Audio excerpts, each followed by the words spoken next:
Ayun. So, good evening guys. Ngayon po ay Tuesday, January 13, 2026. So, mukhang gusto mag-pullback ni ni PSE natin. Nasa tuktok na kasi yung yung RSI natin, 'di ba? More than RSI 70. So, nag-close tayo negative 0.17%. Okay. Maliit lang naman yung laglag natin. 6,408.76. So, nandun lang sa borderline 6.5. Tapos, ito yung maganda sa kanya. Net foreign buy pa rin tayo ng 506.15 million. So, yung galawan natin for today, nakakonsentrate pa rin sa mga mining stocks. So, congrats po kung meron kang mining stocks. Isa lang hawak ko dito sa mga nandito sa trending stocks natin. Pero yun nga, mga minero pa rin yung gumalaw. May konting pullback kanina kasi umabot siya ng 3% sa index pero nag-close siya is 2%. So marami pa rin gumalaw syempre during this time sa mga stocks natin. So yung iba nagagalaw din, nagbabalikat sina Robinson, PNB nagbe-breakout, di ba? At saka bumabalik din si Converge. So yung galawan natin sa global market, kagabi, unexpectedly, di ba sabi natin negative yung futures, pero maganda yung yung galawan sa US market. So berde siya, ngayon yung futures mapula na naman. European stocks mapula pa rin, pero Asian stocks hataw din sila no. Karamihan sa kanila maganda pa rin yung galawan sa sa mga Asian stocks natin. Tapos sa crypto, uy, hataw yung crypto natin. Mga pabalik 91, alam ko nag 91K si Bitcoin kanina. Pero tanda ko si Sol nag 141 yung huli kong silip sa kanya. Okay, so silipin natin yung mga yan. So ito yung mga trending stocks o siguro mga best movers sa market kasi yung mga trending natin sina Plus pa rin naman eh. Plus OGP, di ba? APX. Pero kinuha ko lang yung mga winners for today. So nanguna si PNB, nag-up siya ng 5.2%. Sakto yung yung breakout nito. Parang galawang east-west lang, di ba, yung mga banks natin. Namamayagpag pa rin yung mga banks ha. So meron siyang 12.12 million net foreign buy. Tapos si LC, nag-up din siya. Medyo umurong to. 9% kanina to eh. 4.98%, zero ang net foreign buy. Tapos si Robinson Land, pabalik, 4.57%. So naiwan na si Ali tsaka si SMPH. Meron siyang 35.5 million net foreign buy, nangangamoy blue chip. Si Plus, medyo delikad sa sa next review, mahina. Tapos si Converge, nag-up siya ng 2.7%, meron siyang 79.29 million net foreign sale, pero ewan ko, mabalik naman yung price. PX, nag-close 2.64%, so mining stocks, 74.19 million net foreign buy. Ito may volume. Tapos si MA, Manila Mining, tama ba? MA, nag-up din siya ng 5.19%. Okay? So good vibes. Kahit na medyo pumalian blue chips, meron tayo net foreign buy pa rin na 500 million. So umabot na tayo ng halos 3 billion na net foreign buy dito sa markets natin. Okay? Baka pipitasin na yung mga alaga natin. Disclaimer pa rin sa mga bago sa channel natin, as usual, yung ating review is for education purposes lang po yan. So wag mong gagamitin ito as a reason para mag-buy, sell, or hold ng stocks. Mayroon po kasing risk na involved sa market. Due diligence na lang po ako ng stocks yung gusto mong bilhin. And then follow po ako dito sa ating Palabi Trader na YouTube channel as usual. Subscribe ka lang para updated ka sa reviews po natin or kung gusto mo join ka dito sa trading group natin. Okay? So yung mga nakasubscribe, maraming salamat po. Ayan, 1K views na tayo. Company reviews, mga sample trades sa market, basic indicators, technical analysis, fundamentals, yung mga risk management, PSE stock market studies, and then yung mga reviews natin sa market. Okay? Crypto, follow mo na lang din po ako dito sa ating Palabi Trader. Crypto to para sa mga cryptos and later games natin. Tapos sa social media, Facebook account na Palabi Trader or dito sa Facebook page. Double check na po. Bodega Peak, yung mga articles natin sa local market. Tapos sa Twitter, kunti lang na post ko kanina.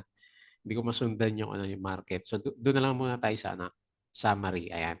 So maaga naglagay si si Philippine Stock Exchange. So makita mo dito, ang berde lang sa atin, nag-pullback si industrial property at saka si holdings. Si services sector which is nag-up ng 0.48%. Pero ang pinakapanalo, syempre, yung mga minero pa rin natin. So 2.1%. Hindi pa rin ba pullback si gold natin. So anyway, dito ako tumitingin, good vibes. Kahit pa paano yung mga blue chips, siguro for the medium to long term kasi may mga pumapasok na foreigners. Okay, 506.15 million net foreign buy. So tingnan natin yung ibang mga balita dito. Alternergy triple play renewable portfolio comes online in 2026. Ayan, napaparamdam si Alter. Big promises, big fail. Leandro Lebistes, Solar Philippines, fine. Laki 24 billion, no? Nako, yari siya. Ba't ang laki naman? Malulugi na si ano yan. Sa bagay, nabenta na niya yung SPEC, di ba? Alam ko, majority si Meralco na MGen na may hawak sa kanya, di ba? Okay, so tignan natin yan. Batayin na lang po kung meron kayong SPEC. Tapos, closing, ito yung mga winners sa losers, no? Okay, GGS pala yung nauna. 2.88%, URC 2.82%, Converge 2.7, PX 2.6. Umaga pa lang hataw na yung mga mining eh. PX, APX, diba? LC. Maynilad, 1.51%. Umaganda pa rin si Maynilad. And JT Cap 0.75%. So sa losers, so hindi ito naka-range. No? Meralco, negative 2.2%. SMPH, negative 1.4%. RCR, minus 1.37%. And Metrobank, negative 1.17%. Okay? So, hindi yata yung complete na listahan. Ayan. Libiste, solar farm fine 24 billion over stalled contracts. Okay. So, mukhang hindi yata maganda to para bukas sa double check mo na lang kung meron kang SPNC. Nickel, raising estimates as nickel prices soar on potential Indonesian production curve. Okay. So, nagipit na naman sa Indonesia. Okay. So, good. Yung pala yung catalyst sa mga minero natin. So miners pull back from record high on profit taking. Pero nag-close siya is malakas pa rin naman siya. No? Ayan, si LCB pala. 8.4. Si LC, parang hindi ito yung closing natin. 1:09 p.m. Okay, dito yung closing natin. Pero mga miners nga, majority sa kanila is gumalaw ulit for today's trading natin. Ito pala yung pinaka-closing natin. So, ang pinaka-nauna, ang mga gainers sa losers naman to. Okay, ito yung overall picture, hindi ito yung blue chip sector natin eh. So sa winner, okay, so hindi ko kilala itong mga stocks na to. Ayan, so kilala ko lang dito PNB. Ayan, so 5.8%. Yung iba kasi mga penny stocks eh. Okay, so ito yung mga, yung mga best movers sa losers ng market. Ayan, another balita, Libestes Solar PH slapped with 24 billion fine over idle projects. Yari siya ngayon dito. Yung first half, ano ba to? Lahat na naman to, no? First half na market. So, yung iba hindi ko kilala na stocks eh, SRDC. Ay, nag-drop na siya. Ito yung ilang araw ng di ba, halos ceiling-ceiling yung yung galawan niya tapos bigla din bumabagsak. Ayan, ABG minus 7%. So, Felix Mining earnings recovery underway. Silangan project on track for first quarter 26 first production. Okay, kaya pala malakas yung volume niya. And then si Apex din, strong fundamentals with 33% 5-year earnings CAGR growth outlook remains robust. Okay, APX, LCPX, AT, congrats na lang po kung meron ka. Alex Yala, so 49. Ayan. So best career niya, nag-top 50 na si Alex Yala after her ASB Classic semifinal run, adding momentum heading into Melbourne for the Koyong Classic Australian Open. Ayan, patayin natin si Yala next. Manny Pacquiao natin, yung sisikat na galing sa Pilipinas. Okay? So, yung iba, gains, losers yan, diba? Tapos yung US market, yung galawan niya is okay naman kagabi. Okay po. So, ayan, move ulit tayo. Patalasas ulit. Yun lang yung mga nakita ko sa Twitter natin. So, yung ating Patreon channel, yung mga sunod guide sa trading po sa Philippine markets. Sali lang po kayo dito. So, double check mo lang ano meron dito sa Patreon natin. So, tingin tayo dito sa Galawan, sa PSE. So, steady lang. So, hindi magbabago yung analysis natin kahapon. So, ang pinaka-resistance, actually, may potential to na ano mag-retest for the week para sa dito para sa ano natin resistance. Kasi puro ano puro net foreign buy, di ba? 500, 3 billion na nga sabi natin yung nakapasok na foreigners yan. Ayan. Tapos yung pinaka-support natin, kung may pullback tayo, nandito sa around ano no, 6,100. Okay, so tignan natin. Hopefully, dire-diretso pa rin siya. Parang sagad na siya kung ito yung titignan ko na ano niya trend channel. Yun yung sinusundan niya. Tapos overbought pa tayo ng RSI 72. So anyway, expect na lang may mga pullback siguro na upcoming na for the week. Yan. Unless tuloy-tuloy pa rin yung ano, yung salo ng foreigners dito sa market natin. Kasi habang nandyan sila na nagsusupport, pwedeng mag-steady tayo kahit wala masyadong buyers na locals dito sa market natin. Okay, so yung pinaka-movement. So dito tayo sa mga winners, ito yung mga penny stocks yung mga winners of BMC, biglang pumipitik. So 9%. Tapos may volume na lang PNB, so nag-breakout 5.8. Mga magre-retest na dito sa 70 ulit. Tapos Manila Mining, breakout. Yan ilang beses na. So, magta-try ulit dito sa taas. LC, ganun din. Kaya lang, lagi naurong si LC Okay, may volume naman. Robinson Land, ayan, pabalik na. 17. Na-shake out ka na ba dati kay Robinson, tapos LCB, umakyat din siya 3.96. Tapos si 80 for mining, no? Ayun, all-time high si mining yata at last. Nakabalik na siya dito sa 52 weeks high. 3.48 FNI, asan ka na? Uy, gusto pa mag-breakout, oh. Okay, next, GGS 2.8, ayan, so pa-breakout. Nickel 2.7, pa-breakout din, dami Converge, pa-breakout. So, ganda na market. And then si Mega White, pa-breakout din. Okay, ganda rin ang galaw ni Mega White, pabalik na. Okay, so dito tayo sa mga losers. Sino ba tinamaan dito?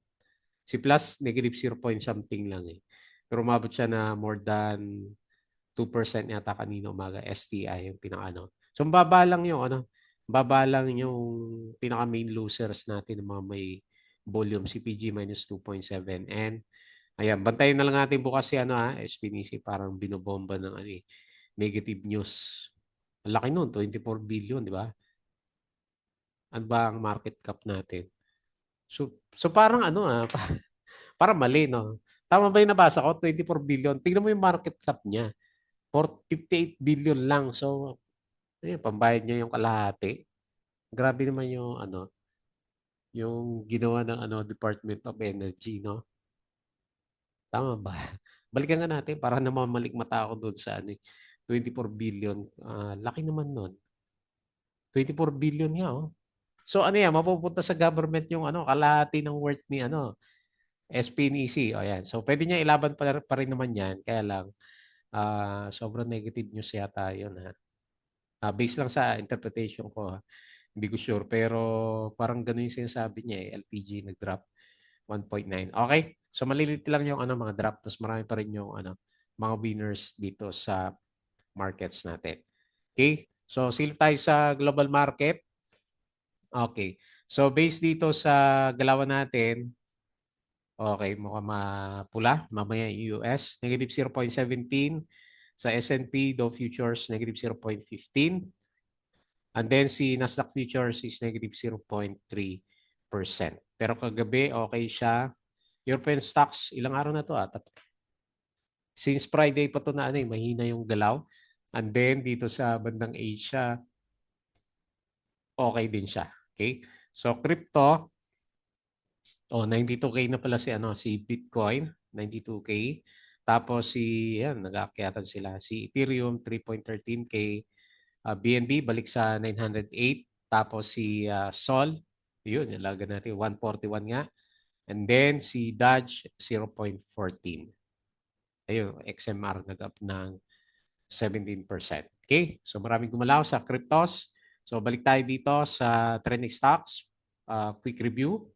Okay, so unahin po natin si PNB. So finally, natuloy-tuloy na yung breakout ni PNB. Last time, kung napansin nyo, last time na nag-try din siya mag-breakout, rather mag-bounce dito sa MA100. Pero nung ano pa yan, September 2025. And then ngayon is nakatuloy na ulit siya. So mukhang magre-retest nga tayo dito sa bandang taas. So kahit papaano, meron din siyang 12 million na net foreign buy. So nag-close siya ngayon 62. So prediction natin sa kanya is pwedeng mag-touch dito sa 68. At then nag-up siya ngayon ng 5.8%. Kaya lang, overbought na. Ayan. So ang dami na, no? Puro overbought yung pinag-usapan natin. Kahapon, puro overbought din yung mga, mga mining stocks pero makyat pa rin, no? Okay. So maganda lahat. Indicators, RSI at saka MACD plus yung pinaka-price action. Kung meron siyang pullback, nag-expect ako meron siyang bounce dito sa around 58, no? 58.75. Okay? So ganda ng galaw niya, oh. Magre-retest siya dito sa bandang taas ulit based sa chart na pinapakita niya. Okay, next, LC. So binabantayan din natin to si LC. Hopefully makabalik dito sa bandang taas. Saktong pasok natin dito. Up na tayo ng 14%. Tama-tama. Yung sakto yung pasok ko dito kaya no. Kay LC natin. So maganda yung galaw. Okay, nag-expect ako kung meron mang pullback. Kasi yung gold natin, para sagad na yata. Tingnan natin yung mga mining stocks. Ayan nagpo-pullback na. So maraming magpo-pullback na mining stocks kapag nag-drop pa si gold prices natin. Overbought na rin. Ayan. So medyo late to na humabol. Tapos humabol yung iba, MA, di ba? Humabol yung kanilang mga price action. So overbought si LC, pero nag-expect ako ma-retest tayo dito sa 0.26 kung papasukin to ng mga traders. Kasi may volume din siya kahit paano. 31.5 million yung ating traded value. So nag-close 0.211 nga and then nag-up siya ng 4.98%. Okay? So maganda yung RSI, maganda yung pati yung kanyang MACD formation. So sabay sa sentiment ng mining stocks. Next, Robinson Land. 'Di ba? Ang pangit ng galaw ngayon ni Plus. Hindi kaya bumalik si Robinson. Nag-drop to nung nung natanggal, 'di ba? Sa pagka-blue chip niya. Ito ba 'yun? Hindi pandemic 'yan eh. Around dito yata yung price niya nung matanggal sa blue chip si Robinson. Ayan, medyo nakakabalik na siya kasi yung long-term downtrend niya na break na rin niya. Ayan, so pa-recover nga siya tapos bumalik yung price action. So, pinaka-next na resistance natin kung susundan niya tong trend na to, meron siyang channel from 15.6 hanggang 19. Ayan, hopefully mabot tayo sa 19. Kasi yan yung pinaka-next niya eh. Tama, no? O 18 muna. Pero ito yung pinaka-resistance niya dito sa area na to. Okay, so tingnan natin. Ayan. Hindi pa ganun ka-exaggerate yung RSI ni Robinson, nasa 67 ulit. So okay din yung MACD, or rather yung RSI, and then yung MACD formation niya. Okay? So ang gusto ko lang dito sa kanya, babalik na yung may mga foreigners siya kahit paano. So nag-close 17.38, up 4.57%, and meron siyang 35.5 million net foreign buy. Masyadong mataas yata yung 19. O tama lang. So atin natin. Medyo bias yata tayo dito, 10%.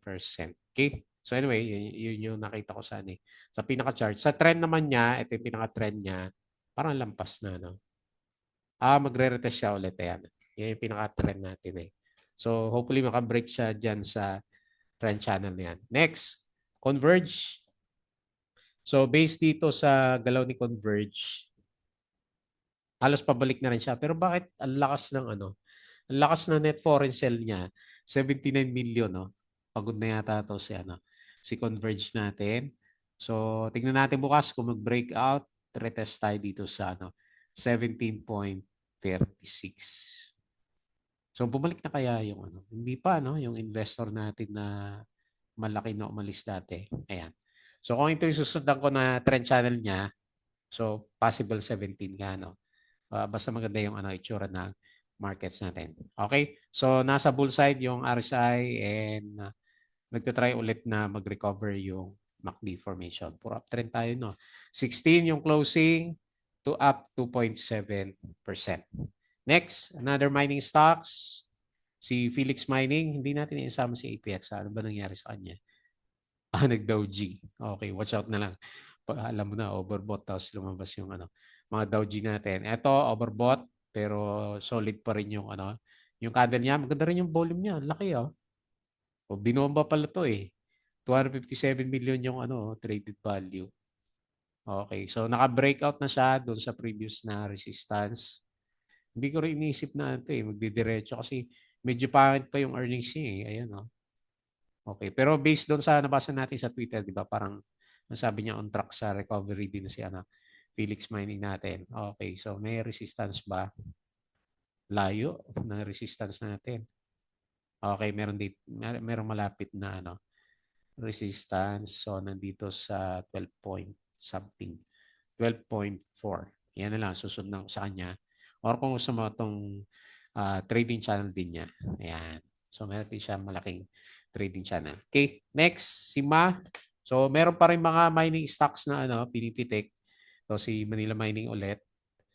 So parang parang LC, mga penny stocks na galawan. So uptrend, breakout, tapos on the way sa recovery papunta dito sa 0.0094.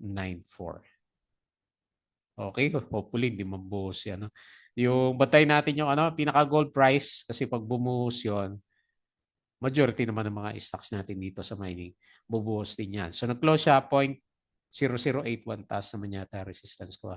So yung pinakamalapit sa kanya is dito 0.0088. So 5.19% wala tong net foreign buy. Okay? So mining stocks pa rin po yung panalo ngayon sa market natin. So may mga pasunod-sundot kagaya ni na Robinson, PNB at saka si Converge. Kahit paano, kahit di gumalaw masyado yung mga blue chips natin, may mga pullback. Okay lang ako kasi net foreign buy pa rin. So anytime pwede mag-spike yung mga alaga natin. So watch out lang kasi halos lahat ng ma-review natin overbought na nga po siya. Okay? So yun na lang muna. Bago tayo close, please don't forget to subscribe dito sa ating Kalaboy Trader na YouTube channel. Join ko sa group guys kung gusto mo ng guide. Nandito yung join button. Crypto ko to. Follow mo na lang po. Facebook account, Facebook page, Bodega Peak, Twitter, and Patreon sa mga gusto ng guide. Sali lang po kayo dito. Okay? So yun lang. Maraming salamat. Kita ulit tayo bukas.